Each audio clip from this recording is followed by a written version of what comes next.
چند senior advocates نے، خاص طور سے جن میں ایک پرانے علی گیرین تھے اور خیرپور کے ریاست کے رہنے والے تھے، حاجی رسول بخش شیخ صاحب، انہوں نے اور ہم چند نئے وکیلوں نے اور دیگر دوستوں نے مل کر خیرپور ایجوکیشنل سوسائٹی کے تحت خیرپور میں لاء کالج قائم کیا۔ وہ لاء کالج ماشاءاللہ اب تک قائم ہے اور چل رہا ہے۔ الحمدللہ۔ اس سے فیض جو پاکستان کے اور بیرون پاکستان مختلف ذمہ داریاں ادا کر رہے ہیں اور وہ خیرپور کی پہچان بنے۔ ماشاءاللہ۔ اس کے ساتھ ساتھ میں آپ کو یہ بتاؤں کہ سماجی خدمت کے حوالے سے، جیسا کہ میں نے ابھی ذکر کیا، یہ میرا ایک بڑا اہم شوق رہا۔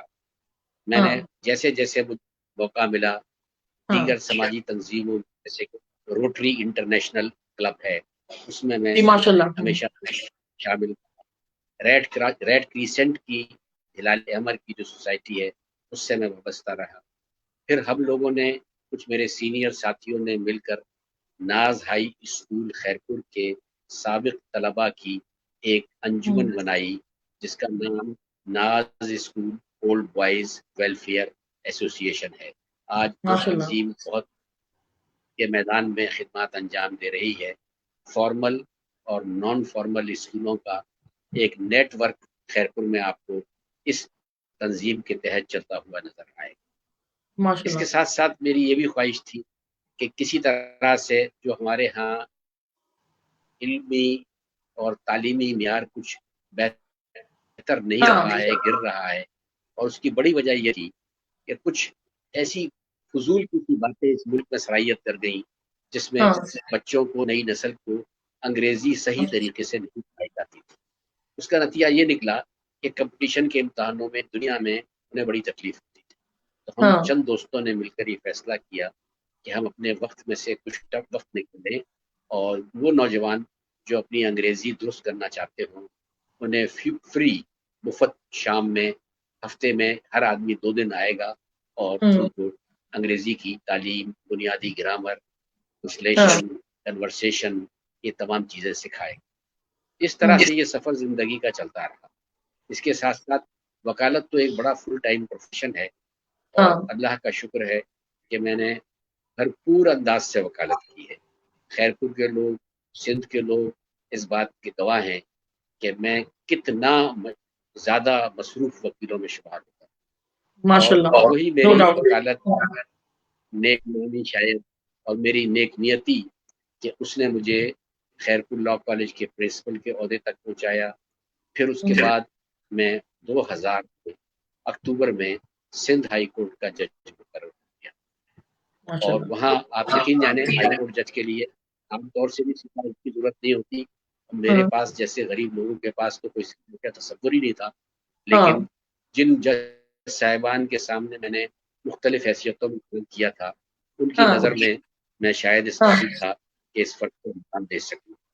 ماشاءاللہ۔ اس کے بعد 5 سال تک میں کالج کے پرنسپل کو چھوڑ کر سندھ ہائی کورٹ کا جج، سندھ ہائی کورٹ جج کے زمانے میں سندھ جوڈیشل اکیڈمی سے تھوڑا بہت وابستہ رہا، اور ساتھ ساتھ جیسے ہی میں ہائی کورٹ سے فارغ ہوا تو میں نے ایس ایم لاء کالج میں اعزازی طور پر پڑھانا شروع کر دیا۔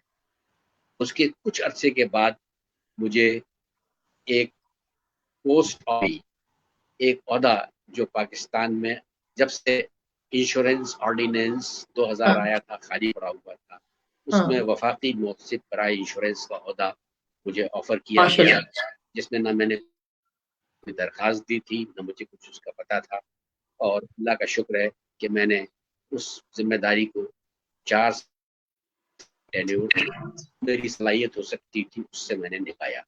اور اس کے کلیمز کے حوالے سے گریونس جو لوگوں کی ہوتی تھی، انشورنس کی میل ایڈمنسٹریشن ہوتی تھی، اس کو چیک اور کنٹرول کرنا، اور جلدی سے جلدی بغیر کسی معافی فیس کے 2 سے 3 مہینے میں کمپلینٹ کا فیصلہ کر دیتے ہیں۔ اس طرح سے یہ سفر چلتا رہا۔ پھر سندھ میں ہمارا جو ایک ججز کو ٹریننگ دینے کا ادارہ ہے، سندھ جوڈیشل اکیڈمی، میں اس میں بھی ٹائم دیا کرتا تھا وزٹنگ پروفیسر کی حیثیت سے. 2016 میں مجھے پھر وہاں ڈائریکٹر جنرل کی پوسٹ آفر کی اور وہ 1 سال تک میں نے اس عہدے پر خدمات انجام.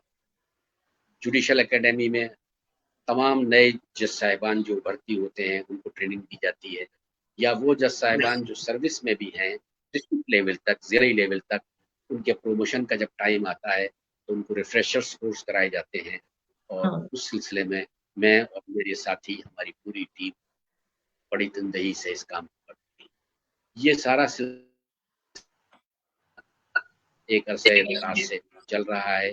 تو آپ دیکھیں گے کہ تعلیم کے ساتھ ساتھ لوگوں کی خدمت سب سے بڑا موٹو رہا ہے.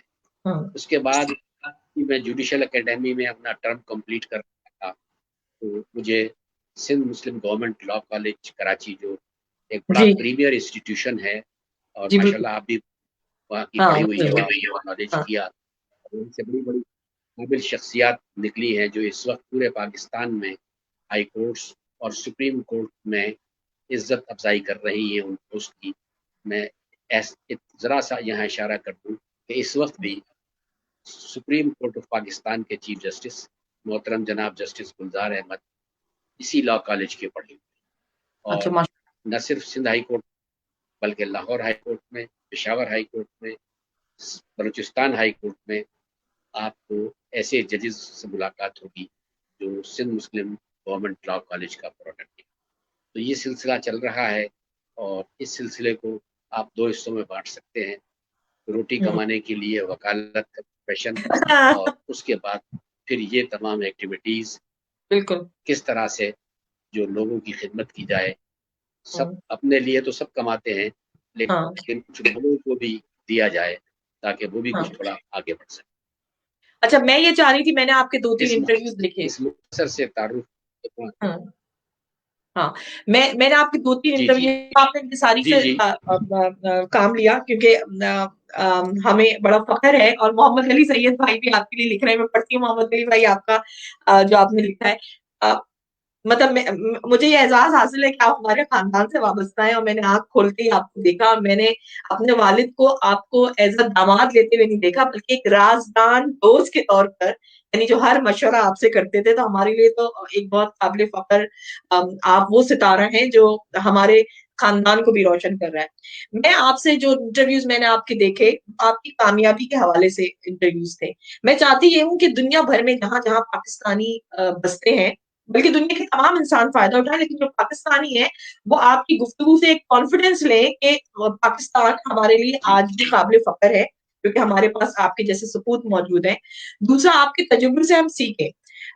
دیکھیں, ایز اے وکیل, ایز اے جسٹس, یعنی آپ انصاف کے بہت خوبی کے ساتھ آپ انصاف لوگوں کو فراہم کرتے رہے.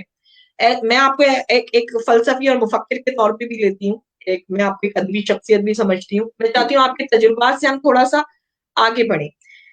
سر, جب ہم ان ملکوں میں رہتے ہیں, جیسے میں آسٹریلیا سے بات کر رہی ہوں, اور میرے جو بیورو چیف ہیں وہ اس وقت امریکہ میں بیٹھے ہیں, کینیڈا, ساری کنٹریز میں پروگرام دیکھا جاتا ہے. ہم بحیثیت سفیر ان ملکوں میں کام کر رہے ہوتے ہیں, اپنے اپنے ملک کی نمائندگی کر رہے ہوتے ہیں, چاہے کسی ملک سے ہمارا تعلق ہو. اکثر ڈرائنگ روم میں بیٹھے ہوئے لوگ یہ کہتے ہوئے نظر آتے ہیں پاکستان کا سسٹم بہت خراب ہے, پاکستان سے ہمیں کوئی امید نہیں ہے. لیکن آپ آج بھی پاکستان میں خدمات انجام دے رہے ہیں اور بسے ہوئے ہیں اور خوشی خوشی انجام دے رہے ہیں. سر, میں تھوڑے سے چکتے ہوئے سوال, آپ کی اجازت ہو تو آپ سے کر لوں اور تھوڑا واضح بھی کر دوں کہ تو یہ جو میں نے کہا نا, جو ڈرائنگ روم میں بیٹھ کر بڑا فخر محسوس کرتے ہیں کہ اس پاکستان کی برائی کریں, کہیں کہ پاکستان میں تو کچھ بھی نہیں ہے. سر, پہلے تو اس کو واضح کریں کہ پاکستان میں کیا کیا ہے. کے لوگ جو ہیں وہ کئی اصل بات, لائن تھوڑی کٹ رہی ہے, ذمہ داری ادا کرنی ہے. ہر شخص کو اپنے آپ کو محسوس کرنا ہے کہ مجھے پہلے ایسی شخصیت کی طرح سامنے آؤں کہ لوگ میری مثال دیں, یا کچھ لوگ شاید مجھے فالو کرنے کی کوشش کریں. تو یہ معاشرے کو کہنا کہ معاشرہ خراب ہے, یہ معاشرہ کس سے بنتا ہے؟ معاشرہ تو افراد سے بنتا ہے. تو ہمیں بہت بڑی ذمہ داریوں کا احساس کرنا چاہیے. ہر شخص